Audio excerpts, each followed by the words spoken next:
Assalamualaikum warahmatullahi wabarakatuh. Selamat datang di MS Club. Di video kali ini kita akan membahas tentang adverb yang ada pada simple present. Nah, simple present itu punya lumayan banyak adverb, atau kita sering juga menyebutnya dengan time sequence atau penanda waktu.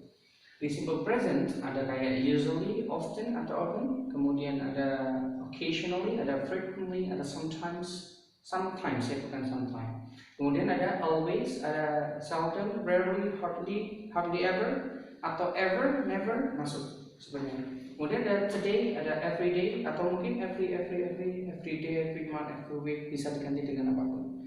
Bagian sini bisa diganti.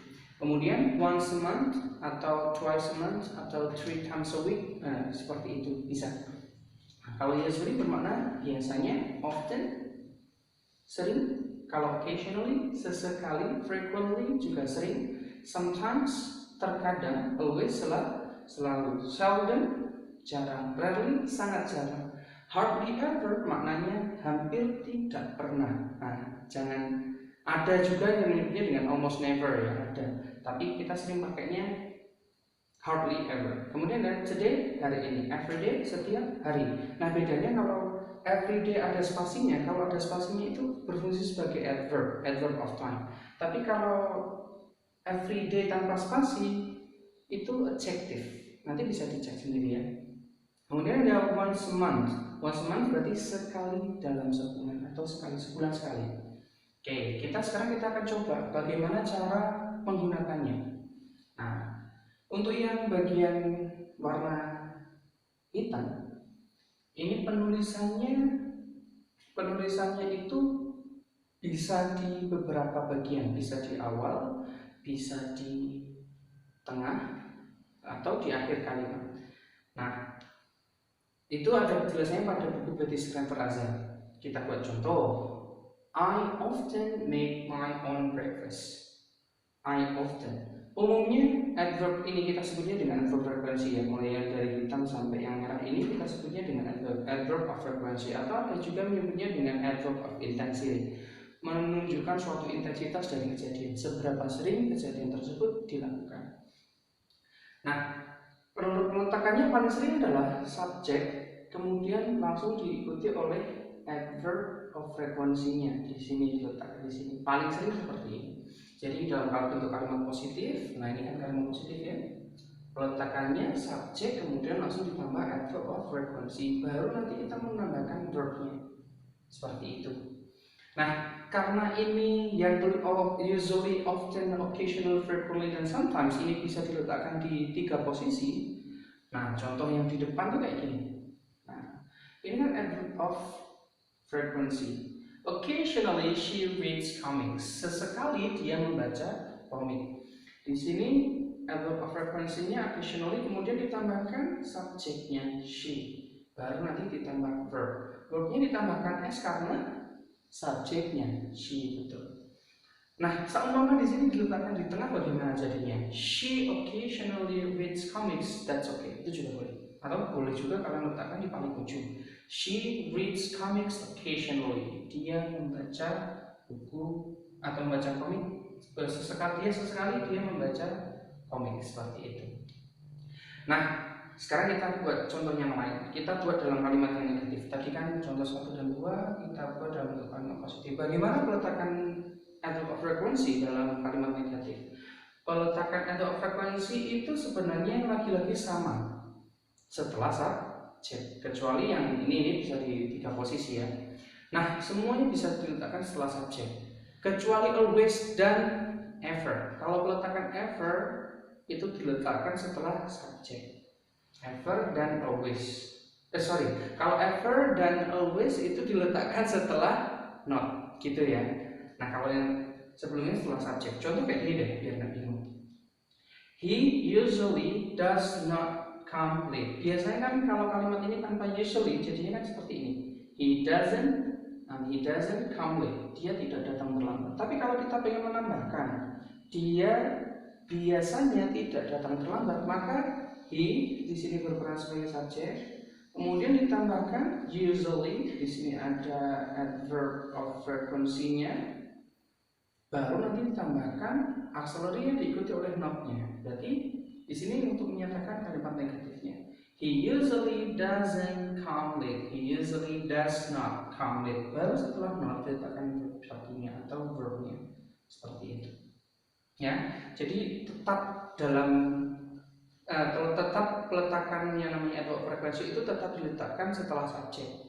Walaupun dalam bentuk negatif, kecuali always dan ever, seperti itu. Contoh yang lain deh.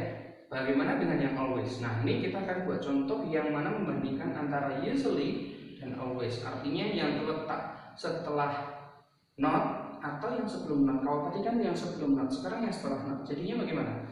The weather is not atau isn't always good. The weather isn't always good. So the weather isn't always good. Di sini ada the weather isn't always good. Di sini kan subjeknya ada the weather, di sini subjek. Kemudian ada not atau menyatakan negatif isn't auxiliary plus not.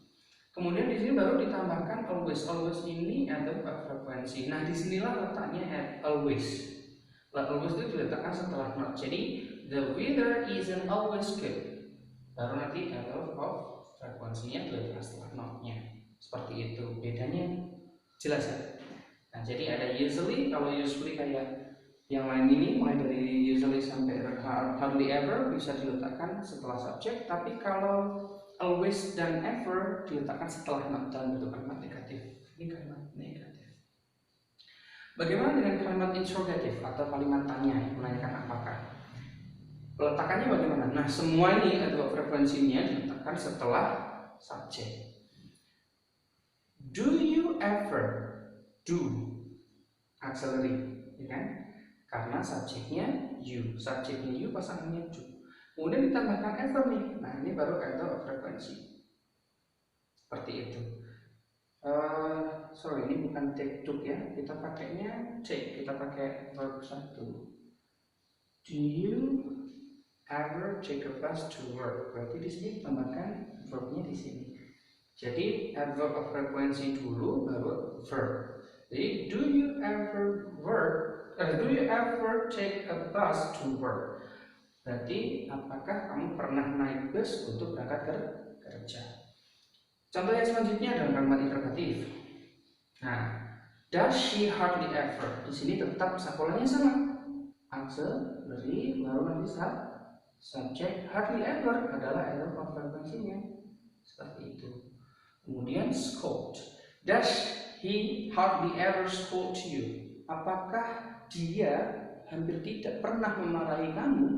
Nah, di sini baru tambahkan verb. Seperti itu, ya. Gampang kan? Nah, sekarang contoh yang terakhir. Contoh yang terakhir itu kita berkaitan tentang time. Kalau tadi kan frekuensi, lumayan banyak memang frekuensi. Nah, time ini sering kita pakai. Peletakannya paling sering diletakkan di awal atau di akhir. Kalau di awal nanti ditambahi koma setelahnya.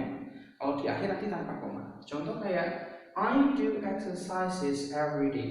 Saya berolahraga setiap hari. Berarti nanti di sini subjek, verb, baru everyday nanti diletakkan di akhir. Atau bisa saja everyday kalau letakkan di depan. Everyday, I do exercises. Bisa seperti itu. Di beberapa pola yang writing atau yang informal atau when you want to say it in speaking, you can say like this. I everyday do exercises, tapi informal. Biasanya konsepnya seperti itu. Biasanya sering muncul itu dalam comics atau direct speech, ungkapan langsung atau orang pertama yang mengucapkan maka boleh menggunakan seperti itu. Tapi yang paling sering adalah I do exercises every day. This one is the common one. Seperti itu. Ya. Soalnya nanti kalau mau pakai I do exercises every week, I do exercises today, atau I do exercises once a month. Tapi kalau olahraga sebulan sekali tidak sehat, harus setiap hari. Oke, paham? Oke. If you have questions, kalau teman-teman punya pertanyaan, silakan klik di komen. And if you like this video, just like it and share it. And I hope you can subscribe to support me in this video, to develop this video, to develop this channel. Okay? Thank you for watching. I'm sorry for making a mistake. And the last I say, Assalamualaikum warahmatullahi wabarakatuh. Bye bye.